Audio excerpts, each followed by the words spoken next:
গ্রামের বাড়িতে এই মুরগিটা বেশি দেখে থাকি। এটা হলো কমন দেশি নামে পরিচিত। দেশি মুরগির উন্নত জাত আবিষ্কার করে এবার আলোচনায় বাংলাদেশ প্রাণী গবেষণা ইনস্টিটিউটের গবেষকরা। বিদেশি জাতের মুরগির চেয়ে এ মুরগি পালনে খরচ অনেকটাই কম, নেই স্বাস্থ্য ঝুঁকি, দ্রুত মাংস বৃদ্ধি সহ ডিমও দিবে কয়েক গুণ। এটা হলো আমরা বাড়িতে যেটা সচরাচর দেখে থাকি আমাদের খামারি পর্যায়ে এবং আমাদের গ্রামের বাড়িতে এই মুরগিটা বেশি দেখে থাকি। এটা হলো কমন দেশি নামে পরিচিত।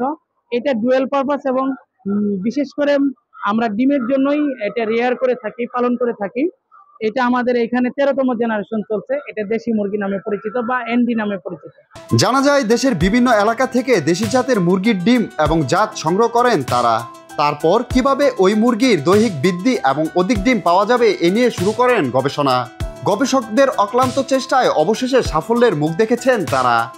আমাদের এখানে মূলত দেশি মুরগি 3টা জাতের আমরা এখানে কনজারভেশন করছি, পাশাপাশি এগুলাকে উন্নয়নের চেষ্টা করছি। এটার মূল উদ্দেশ্য ছিল যে আমরা ডিমের উৎপাদন বৃদ্ধি করব, দেশি মুরগির দৈহিক ওজন বৃদ্ধি করব, পাশাপাশি এটা যে ডিমে আসে সেই বয়সটা কমাবো এবং এটার যে ডিমের ওজন সেটা আমরা বৃদ্ধি করব। এইদিকে প্রান্তিক খামারিদের এ জাতের মুরগি পালনে আগ্রহ থাকলেও চাহিদা পূরণে কিছুটা বেগ পেতে হচ্ছে বাংলাদেশ প্রাণী গবেষণা ইনস্টিটিউট কর্তৃপক্ষের।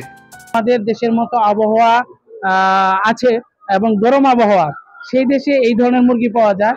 এটা সারা পৃথিবীতেই বিখ্যাত হলো যে ডিমের মুরগি নামে পরিচিত। খাবার আমরা আপাতত আগে বানানো খাবার খাওয়ানো হইতো, এখন আপনারা কোম্পানির খাবার খাই, মানে ভুট্টা, সয়াবিন, খোল, তারপরে মোট 10-12টা আইটেম থাকে এটার মধ্যে।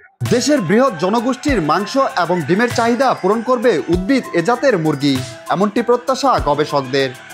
মনির হুসাইন, বাংলাদেশ টাইমস, সাভার।